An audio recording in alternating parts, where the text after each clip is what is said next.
Hello friends, welcome to the channel. तो कैसे हो फ्रेंड्स आप सभी लोग। तो फ्रेंड्स आज हम शुरू कर रहे हैं अपना next topic, centres in triangle. ठीक है, तो यहाँ पे मैं लिख देता हूँ हेडिंग।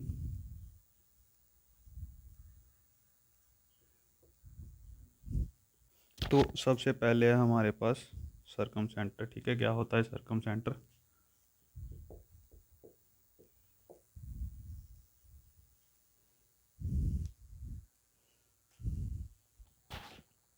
तो फ्रेंड्स अब हम कर रहे हैं सरकम सेंटर। ठीक है, क्या होता है circumcentre. Meeting point of all the perpendicular.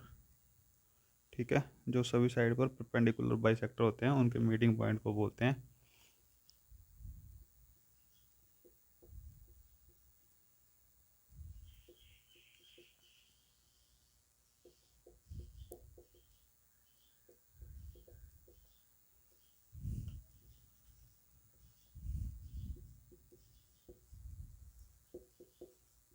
All the sides. ठीक है, इसको बोलते हैं हम circumcentre, perpendicular bisector of all the sides. बनता कैसे है अब ये देख लेते हैं। जैसे मेरे पास ट्राइंगल है, ये कुछ ट्राइंगल है ऐसे। तो ये परपेंडिकुलर बाइसेक्टर जो भी होता है सरकम सेंटर जिसको हम बोलते हैं, ये वर्टेक्स से क्रॉस नहीं करता या वर्टेक्स से नहीं गिरता। ठीक है, अगर इसको वर्टेक्स से गिराया जाएगा तो ये ज़रूरी नहीं है कि सामने वाली साइड को परपेंडिकुलरली बाइसेक्ट करे। होता क्या है, जैसे ये मेरे पास ट्रायंगल है ए बी सी। ठीक है जी, ध्यान से देखना इस ट्रायंगल को। जैसे ये मेरे पास ए बी सी एक ट्रायंगल है, तो अगर मैं इस पे यहाँ से गिराता हूँ कुछ ऐसे पर, यहाँ पे ये बाइसेक्ट परपेंडिकुलर भी है और यहाँ पे दो पार्ट भी मान लो इसके हो रहे हैं। ठीक है, और इसके यहाँ पे हो रहे हैं और इसके यहाँ पे कुछ ऐसे हो रहे हैं। तो होगा क्या, जो परपेंडिकुलर बाइसेक्टर होता है, ठीक है, वो यहाँ से कुछ ऐसे गिरता है। यहाँ से मतलब इस पॉइंट से अगर गिरेगा, अगर मैं इसको क्रॉस करता लेके चलता हूँ, है ना, तो कुछ ऐसे जा रही होगी लाइन। ठीक है, तो अगर यहाँ से करूँगा, इस पे 90 डिग्री गिराऊँगा, तो कुछ आपको ऐसे दिखेगा ये, है ना, परपेंडिकुलर। ये भी परपेंडिकुलर। अगर यहाँ से गिराऊँगा तो यहाँ पे ये परपेंडिकुलर भी होगा और सामने वाली साइड को बाइसेक्ट भी करेगा। तो ये जिस पॉइंट पे ये मिलते हैं ना, इसको बोलते हैं हम सरकम सेंटर। ठीक है, सरकम सेंटर को लेट मैं ओ से डिनोट कर लेता हूँ यहाँ पे। तो होता क्या है, यहाँ से तीनों के तीनों वर्टेक्स, ठीक है, जैसे ये वाला वर्टेक्स है ओ से ए, अगर मैं यहाँ से एक लाइन ड्रॉ करूँगा ऐसे, यहाँ से, यहाँ से और यहाँ से। ठीक है, ये मैंने तीन लाइन ड्रॉ कर दी। तो ये होती हैं तीनों लाइनें बराबर। अगर यहाँ इनकी डिस्टेंस होगी बराबर, मतलब कि अगर मैं यहाँ से एक सर्कल ड्रॉ करता हूँ कुछ ऐसे, ठीक है, तो इन तीनों पॉइंट से होकर जाएगा। ठीक है, तो मेरे हिसाब से यहाँ तक आपको क्लियर होगा। यहाँ पे मैं लिख देता हूँ सर्कम सेंटर में क्या होता है। A O is equal to O C is equal to O B.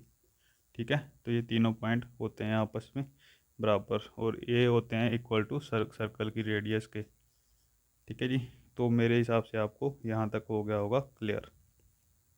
ठीक है, तो अगर ट्रायंगल जो हमारे पास होती है तीन टाइप की, ठीक है, कौन कौन सी होती है। एक जो होती है हमारे पास जिसके एंगल राइट एंगल ट्रायंगल, ठीक है, और सेकंड वाली कौन सी होती है, ऑब्ट्यूज एंगल ट्रायंगल, और थर्ड वाली कौन सी होती है जो, तो तीसरे टाइप की ट्रायंगल जो होती है जिसके 90 डिग्री से कम होते हैं उसको हम बोलते हैं एक्यूट एंगल ट्रायंगल। ठीक है, तो फ्रेंड्स यहाँ तक मेरे हिसाब से हमको क्लियर हो गया होगा। अब एक्यूट एंगल ट्रायंगल में क्या होता है, जो ये सरकम सेंटर होता है, ओ पॉइंट होता है, ये होता है ट्रायंगल के अंदर। बट जब हम ऑब्ट्यूज एंगल ट्रायंगल बनाते हैं, मान लो कुछ ऐसे बना रहे हैं, है ना, ठीक है, दिस वन। तो ये जो सरकम सेंटर है, अगर मैं यहाँ से परपेंडिकुलर डालूंगा इस लाइन पर, मान लो मैं परपेंडिकुलर भी डाल रहा हूँ और बाइसेक्टर भी डाल रहा हूँ, तो कुछ ऐसे हो रहा होगा ये, है ना। ये ज़रूरी नहीं है कि ये वर्टेक्स से, जो सीधी लाइन लगाऊंगा तो वर्टेक्स से क्रॉस करेगी। ठीक है, तो अगर ये इसको हो गया, ठीक है, अगर यहाँ से मैं परपेंडिकुलर भी कर रहा हूँ और बाइसेक्ट भी कर रहा हूँ, ठीक है, तो इसको मैं ड्रॉ करूँगा कुछ ऐसे, इस पॉइंट पे मिलेगा। इसको भी ऐसे ही अगर करूँगा तो यहाँ जाके इसी पॉइंट पे मिल जाएंगे तीनों। ठीक है, अगर ये परपेंडिकुलर होंगे। तो होता क्या है, ऑब्ट्यूज एंगल ट्रायंगल में जो ऑर्थो सेंटर होता है वो बाहर होता है ट्रायंगल के, ठीक है जी। बाहर कौन सी साइड होता है, बड़ी वाली ट्रायंगल के बाहर की साइड, मतलब बड़ी वाली साइड के बाहर वाली साइड। तो आपने डायरेक्टली याद रखना है, ठीक है। अगर मैं 90 डिग्री की ट्रायंगल बनाता हूँ या राइट एंगल ट्रायंगल बनाता हूँ, ठीक है, तो इसमें आप देखोगे कि अगर ये मेरे पास राइट एंगल ट्रायंगल है, तो अगर मैं यहाँ इस पॉइंट पे गिराता हूँ, ठीक है, परपेंडिकुलर कुछ ऐसे, ठीक है जी, और अगर इस पॉइंट यहाँ से गिराता हूँ, ठीक है, इस पॉइंट पे,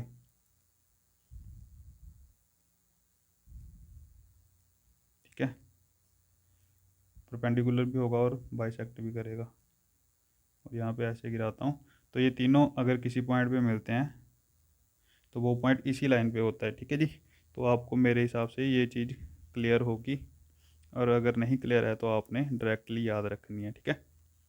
तो आपको ये चीज़ याद रखनी है कि जो राइट एंगल ट्रायंगल है, मान लो ए बी सी मेरे पास राइट एंगल ट्रायंगल है, तो अगर ये के है, ठीक है, तो यहाँ तक भी के होगा, और यहाँ से यहाँ अगर मैं ड्रॉ करता हूँ एक लाइन, ठीक है, तो ये भी के होगी, ठीक है। सर्कम रेडियस अगर मैं यहाँ पे पॉइंट रख के कुछ ड्रॉ करूँगा तो ये कुछ ऐसे एक सर्कल सा बन जाएगा, ठीक है। तो इतना आपको मेरे साथ याद रखना है। अभी करते हैं थोड़े इस पर, मैं और डिटेल में आपको बताता हूँ कैसे कैसे एग्ज़ाम में क्वेश्चन आते हैं।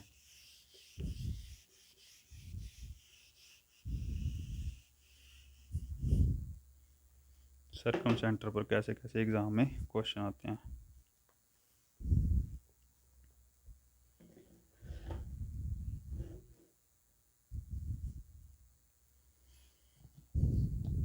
देखिए जैसे राइट एंगल ट्रायंगल में क्या होता है, जैसे ये मान लो मेरे को राइट एंगल ट्रायंगल दी हुई है, राइट एंगल ट्रायंगल पर क्वेश्चन आ जाते हैं सर्कम सेंटर से, अच्छे खासे बन भी जाते हैं आपको कंफ्यूज करने के लिए। तो जैसे ये मेरे पास एक राइट एंगल ट्रायंगल है, ठीक है जी, तो होगा क्या, जैसे ये मेरे पास ए बी है, ये सी है, ठीक है। यहाँ से अगर मैंने अभी आपको बताया कि अगर यहाँ पे परपेंडिकुलर बाइसेक्टर इसका होगा तो मतलब ऑर्थो सेंटर होगा वो इसी लाइन पे होगा, ठीक है। तो ये तीनों होंगे बराबर, ठीक है जी। तो मेरे हिसाब से यहाँ तक आपको क्लियर हो जाना चाहिए, है ना। तो फर्स्ट केस तो होता है कि ये वाला, ठीक है, इस पे मतलब परपेंडिकुलर बाइसेक्टर कुछ यहाँ से गुजर रहा हो, ठीक है जी, जो ये 90 डिग्री वाला होता है। और एक केस होता है कुछ ऐसे,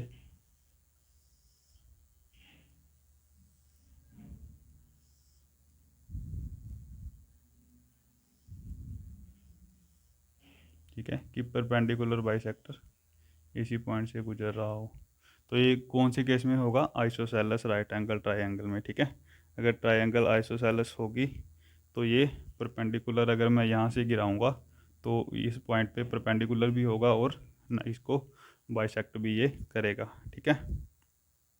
तो ये चीज़ मेरे हिसाब से आपको हो जाएगी क्लियर, ठीक है। तो अभी देखते हैं हम क्वेश्चन, देखते हैं कैसे इसमें बनते हैं और कैसे हमको याद रखने हैं। If M is the mid point of A C, ठीक है, ऐसे आपको क्वेश्चन दे दिया जाएगा कि एम जो है मिड पॉइंट है ए सी का, ठीक है।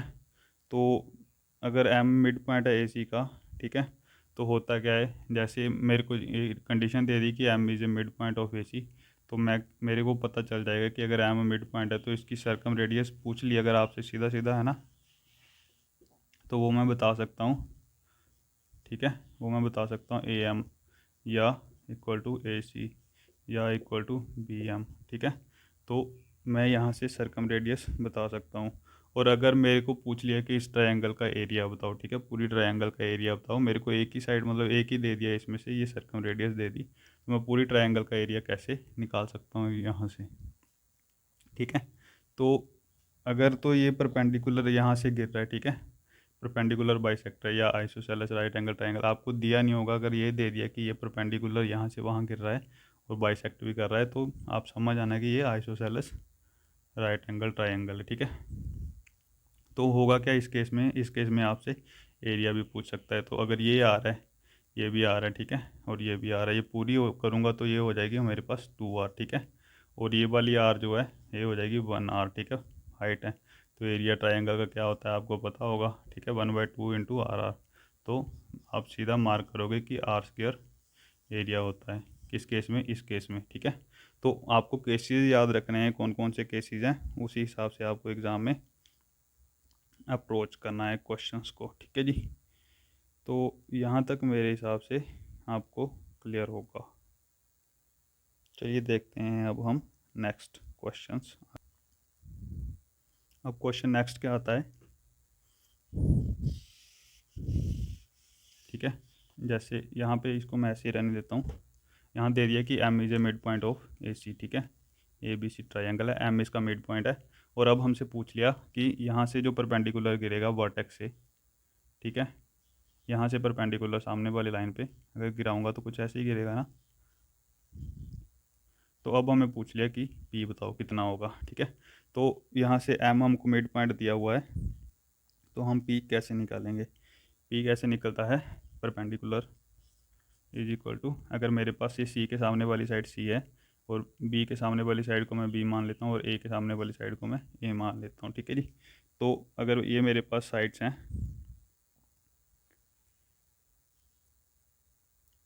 तो परपेंडिकुलर मेरे पास क्या हो जाएगा, अगर पी निकालूंगा तो ये मेरे पास आएगा ए सी ओवर बी, ठीक है। तो ये चीज़ आपको याद रखनी है। और सेकेंड रिलेशन इन दोनों में क्या होती है, 1/p², 1/p² is equal to 1/a² plus 1/c², ठीक है। तो याद रखना है कि कौन सी पॉइंट किसके सामने है, ठीक है। ये दो रिलेशंस आपको याद रखनी है मेरे हिसाब से, और आपको सही में रखनी ही पड़ेंगी अगर एग्ज़ाम में क्वेश्चन अप्रोच करना है तो, ठीक है। अब आपसे परपेंडिकुलर ये बोल दिया कि आपको क्वेश्चन ऐसे आ गया एग्ज़ाम में कि आपको दे दिया कि इसका जो भी है राइट एंगल ट्राइंगल है और इसका जो सर्कम सेंटर है, सर्कम रेडियस दे दी, ठीक है, सर्कम रेडियस आपको दे दिया इन्होंने 5, ठीक है। और आपको पूछा है कि जो बी एम है, ठीक है, ये वाला पॉइंट एम मिड पॉइंट दिया है, बी डी पूछ लिया इन्होंने कि आप बी डी बताओ कितना होगा इसका। तो आप कैसे निकाल सकते हो इसको, ये भी दिया हुआ है आपको कि ये वाली साइड 6 है, ठीक है, ये वाली साइड 8 है, ठीक है जी। और वो सामने वाली साइड आपको पूरी 5 मतलब 5 सर्कम रेडियस दे रखी है। तो आपने बी पी बताना है, बी डी बताना है कितना होगा, या पी बताना है कितना होगा। तो क्या अप्रोच रहेगी मेरे पास, जैसे मैंने अभी आपको बताया कि क्या होता है पी या आर या परपेंडिकुलर, ठीक है, सर्कम रेडियस 5 दे रखी है, अब मेरे को पी निकालना है ये वाला, ठीक है। तो कैसे निकालूंगा, ये वाली साइड इंटू ये वाली साइड, 8 इंटू 6, भाई ये पूरी सर्कम रेडियस इसकी 5 दे रखी है, ठीक है। तो डबल करूँगा 10 हो जाएगी, 10 से डिवाइड कर दूंगा तो मेरे पास कितनी आ जाएगी, 48/10 विच इज इक्वल टू 4.8, ठीक है। तो होप सो आपको यहाँ तक क्लियर हो रहा है मेरे हिसाब से। Number of questions circum centre से एग्ज़ाम में बन जाते हैं अलग अलग टाइप से, ठीक है। आपने क्वेश्चंस को देखना है, कैसे अप्रोच करना है ये भी आपने एग्ज़ाम में सोचना है। अब नेक्स्ट में कुछ और क्वेश्चंस इस पे आपको बताता हूँ, बेसिक जो भी होगा सर्कम सेंटर का। सेकंड क्वेश्चन अगर आपको पूछ ले कि जैसे ये स्मॉल वाली ट्रायंगल तो होती है ना, एक्यूट एंगल ट्रायंगल, ठीक है, या ऑब्टूज एंगल ट्रायंगल, दो टाइप की और भी ट्रायंगल्स होती हैं। राइट एंगल का तो हमने देख लिया, ए बी सी। तो इसमें आपको पूछ ले कि यहाँ पे कुछ सर्कम सेंटर है, ठीक है, यहाँ जैसे ये सर्कम सेंटर है ऐसे, ठीक है।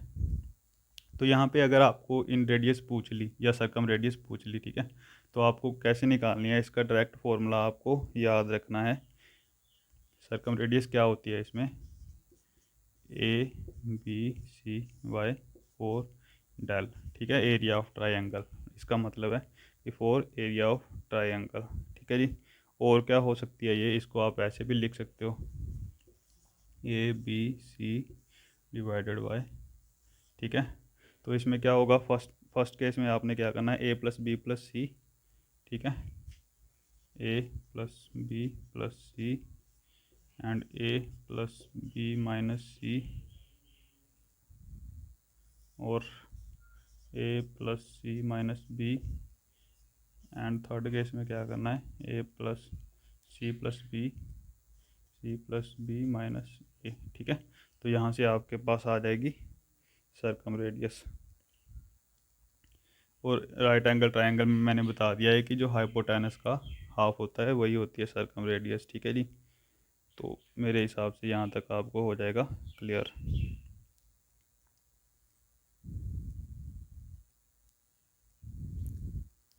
तो गाइज़ यार, अगर आपको वीडियो अच्छी लगती है, आपको समझ आता है, तो चैनल को लाइक शेयर एंड सब्सक्राइब ज़रूर करें और ज़्यादा से ज़्यादा शेयर करें। तो अब क्वेश्चंस देखते हैं कैसे कैसे आते हैं इस पर। जैसे मान लो आपको एग्ज़ाम में डायरेक्ट क्वेश्चन आ गया, ठीक है।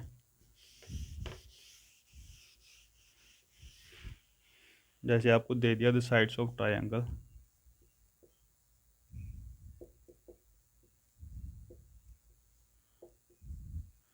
A B C is given as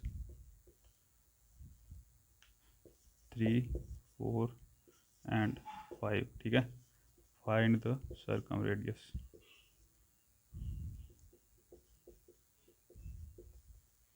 ठीक है, आपको डायरेक्टली सर्कम रेडियस पूछ लिया, तो इस केस में आप कैसे अप्रोच करोगे? अगर आपको पूछ ही लिया है ना, तो सर्कम रेडियस पूछ लिया तो क्या होगा आपके पास फॉर्मूला आपको दिख रहा होगा कि ये राइट एंगल ट्रायंगल मेरे पास बन रही है। तो राइट एंगल ट्रायंगल में आप इसको डायरेक्टली अगर कर दोगे, ठीक है, 5/2 कर दोगे तो वो हमारे पास आ जाएगी सर्कम रेडियस, ठीक है।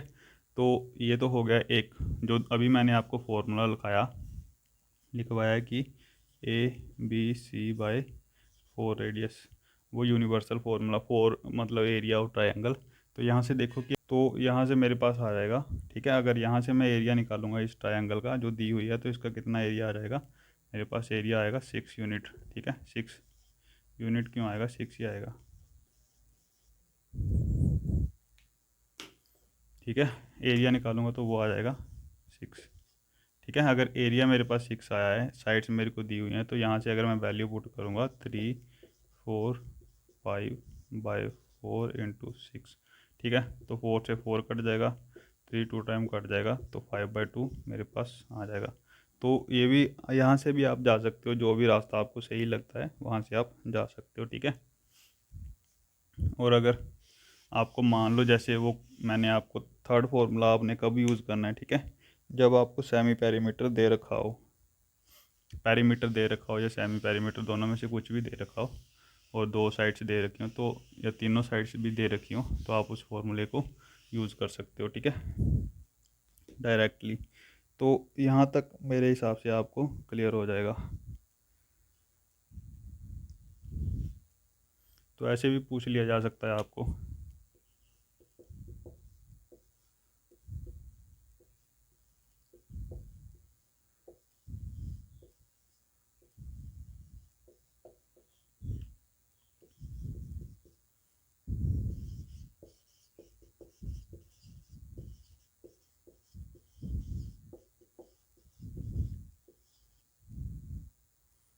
यहाँ से 3 साइड नहीं करते हैं,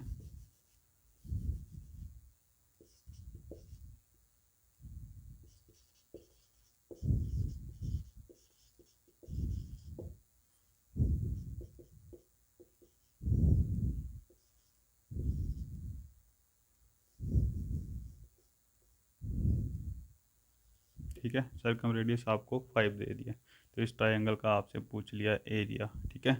एंड बोला है कि आइसोसेलेस राइट एंगल ट्रायंगल है।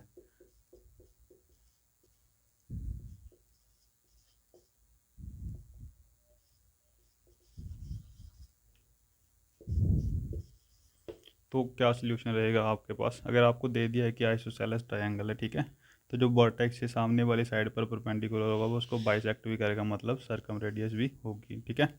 तो क्या होगा, अगर मेरे पास सर्कम रेडियस है 5, ठीक है, और जो 5 है, तो इसका 2, अगर मैंने आपको अभी अभी बताया कि क्या करना है इस केस में, सीधा 5 का स्क्वायर कर देना, यही आपके पास एरिया हो जाएगा। तो 25 आपके पास एरिया यहाँ से आ जाएगा, ठीक है जी। तो होप सो गाइज, यहाँ तक आपको मेरे हिसाब से क्लियर होगा। तो गाइज यार, अगर आपको वीडियो अच्छी लगी, कॉन्सेप्ट समझ में आया है, तो वीडियो को लाइक शेयर एंड सब्सक्राइब जरूर करें। नेक्स्ट वीडियो में हम लेके आएंगे next centre of triangle. Thank you and keep watching.